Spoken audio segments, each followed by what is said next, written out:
우리가 지난 시간에 에스겔이 소명을 받고 사역자로 자신의 민족들이, 동족들이 살고 있는 그발강과 텔아비브로 갔습니다. 에스겔은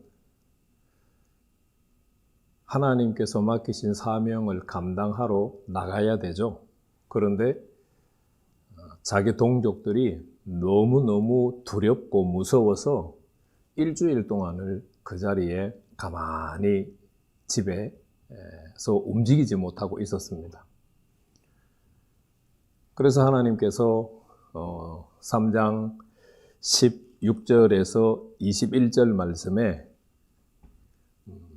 사역을 감당하지 못할 때에 에스겔이 어떤 일을 당해야 될 것인지, 어떤 책임을 져야 될 것인지에 대해서 강력하게 경고를 했습니다.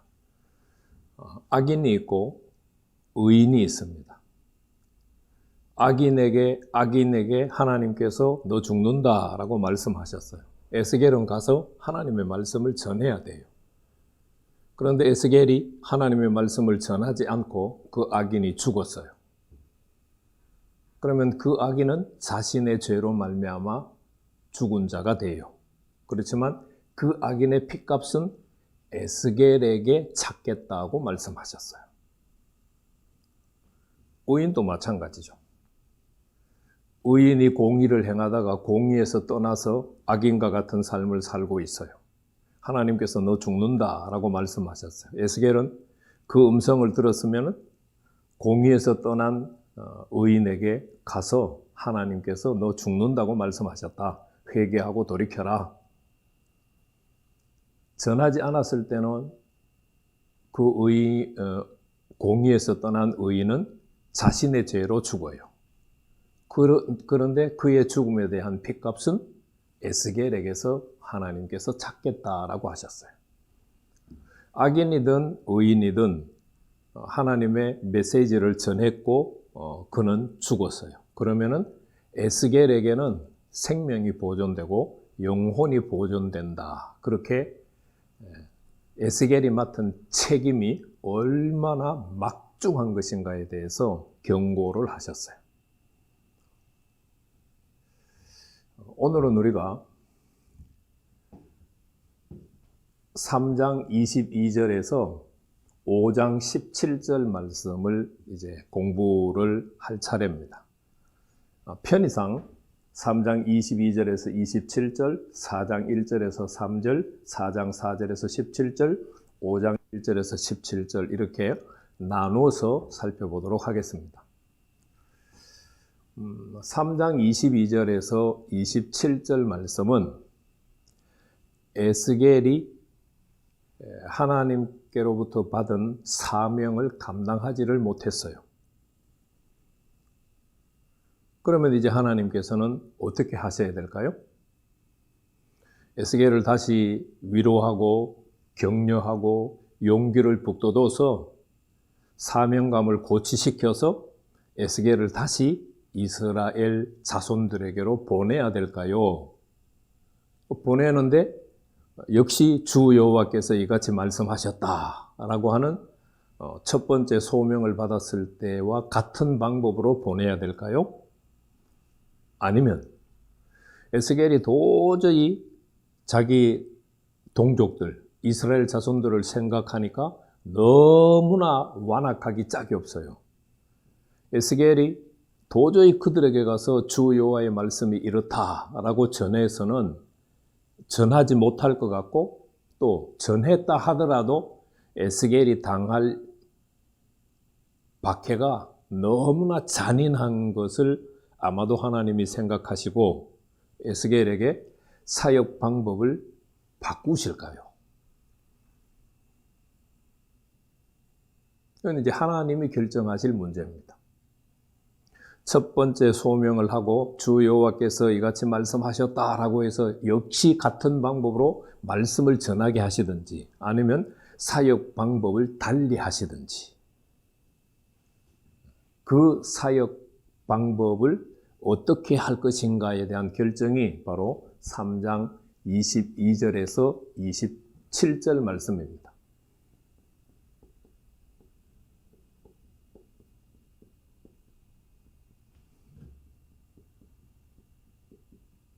다시 사역의 방법을 설정하는 겁니다. 우리가 먼저 생각해야 될 것은 1장 3절 말씀을 보면 여호와께서 에스겔에게 나타나셔서 말씀하시는 방편이 두 가지입니다.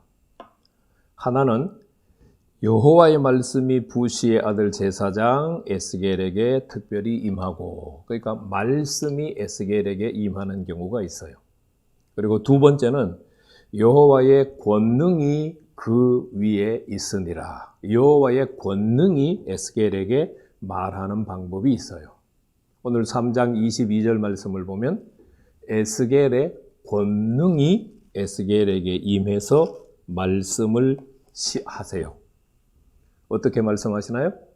너 거기서 나가서 둘로 가라. 첫 번째 여기 거기서는 에스겔의 집을 말해요. 거기서 나가서 둘로 가라.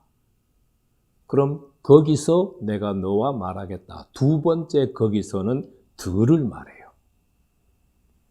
그래서 에스겔은 여호와의 권능의 말씀을 듣고 집에서 나가서 들로 갔어요. 들에 가서 보니까 1장 4절에서 28절 상반절 말씀에서 보았던 여호와의 영광의 형상의 모양이 들에 기다리고 계셨어요. 에스겔은 그 여호와의 영광의 형상의 모양을 보고 또 우리 개역 성경으로는 엎드렸다. 또 아니면은 그 영광 앞에 서 있을 수가 없어서 쓰러졌다. 라고 말할 수도 있죠. 에스겔은 또 쓰러졌어요.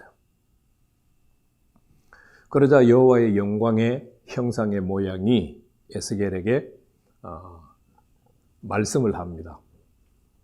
어떤 말씀을 하느냐?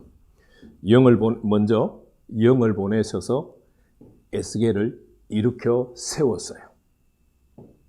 1장 28절 하반절에서 2장 1, 2절과 똑같은 장면이죠. 앞에서도 에스겔이 쓰러졌어요.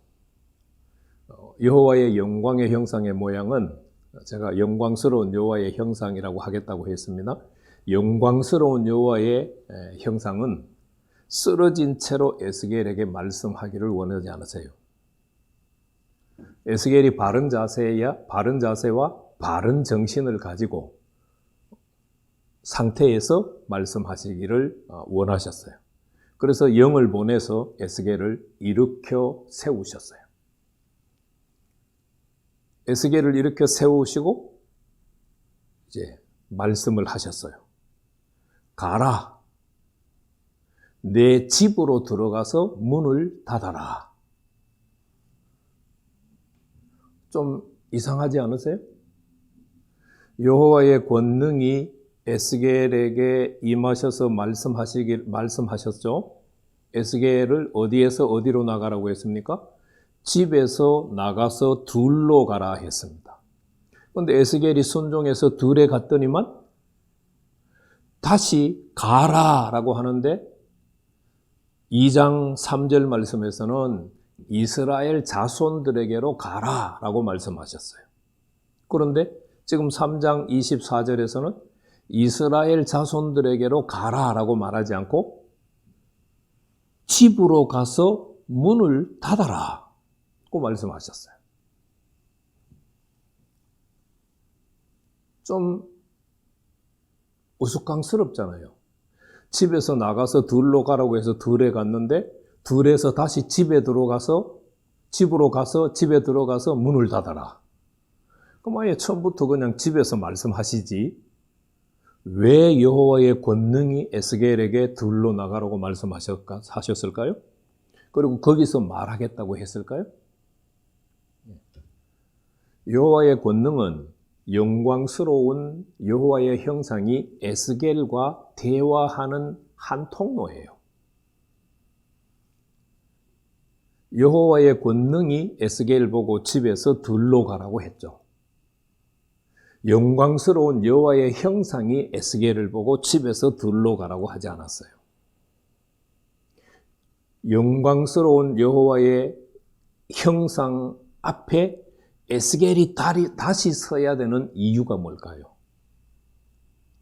1장 28절 하반절에서 2장 1절, 2절, 3절 말씀을 보면 영광스러운 여호와의 형상에게 에스겔이 부름을 받고 사명을 받아요.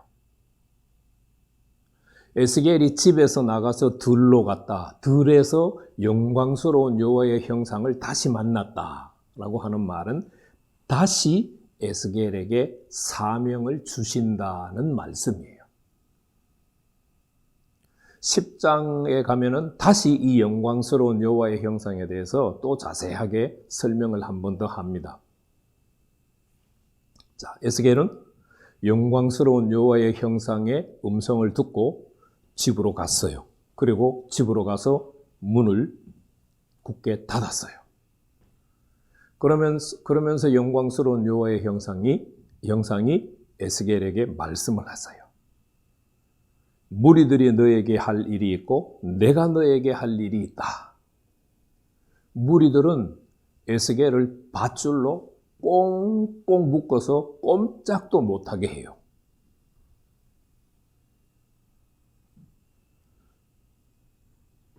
영광스러운 여호와의 영광의 형상은 에스겔의 혀를 천장에 붙여요.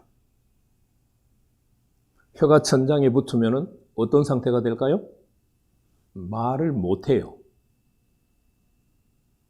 쉽게 말하면 영광스러운 여호와의 형상은 에스겔을 벙어리로 만든다라고 말씀하셨어요. 그러니까 이제 에스겔은 뭐를 못해요? 말로는 하나님의 메시지를 전할 수가 없어요. 그런데 3장 27절 말씀을 보면 영광스러운 여호와의 영광이 에스겔에게 말씀하실 때만 에스겔의 혀가 풀려서 말을 할 수 있어요. 자, 27절에서 에스겔은 이제 벙어리가 됐어요. 벙어리가 된 에스겔이 말을 하는 경우가 있는데 영광스러운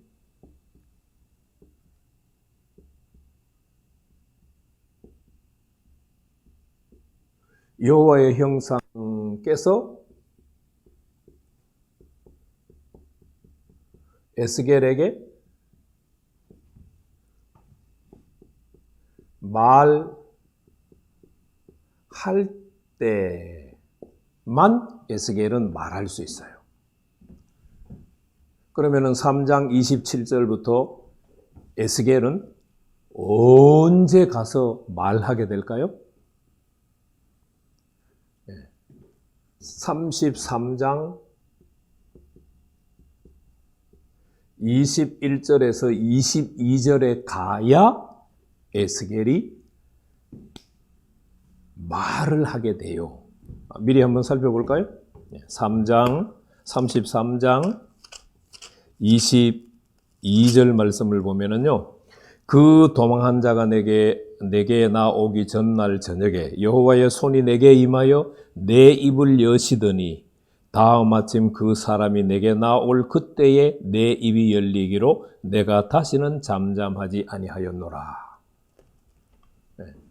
33장 22절에 가서야 여호와께서 에스겔을 벙어리에서 풀어요.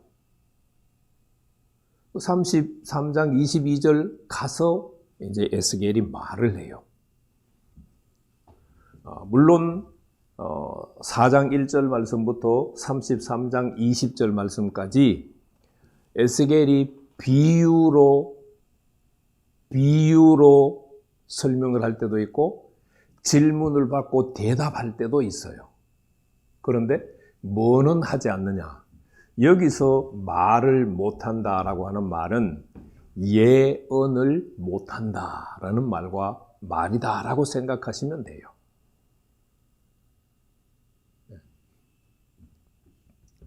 그래서 영광스러운 여호와의 형상은 자기 동족을 보고 두려워서 사명을 감당하지 못하는 에스겔에게 다시 사명을 부여해요. 그런데 방법을 달리해요. 첫 번째 에스겔을 부르시고 사명을 주실 때는 주 여호와께서 이같이 말씀하셨다라고 말로 전하되게 하셨어요. 그래서 두루마리를 먹이셨죠. 배에 채우고 창자에 채웠죠. 그 말은 에스겔이 말씀을 듣고 마음으로 귀로 듣고 마음으로 받았다는 말이에요. 그래서 자신이 귀로 듣고 마음으로 받은 말씀을 이제 말씀으로 전해야 되는데 에스겔이 동족들이 두려워서 그 사명을 감당하지 못했어요. 그래서 영광스러운 여호와의 영광이 다시 에스겔을 만나서 에스겔에게 재차 사명을 부여해요. 그 사명은 말로 전하는 사명이 아니라 이제 사역의 방법을 달리하는 사명자로 하나님께서 세워주셔요. 그 사명을 말로 전하는 사명이 아니라 달리 사명을 받는 사명을 주시는 장면들이 이제 4장 말씀부터 계속 되어집니다.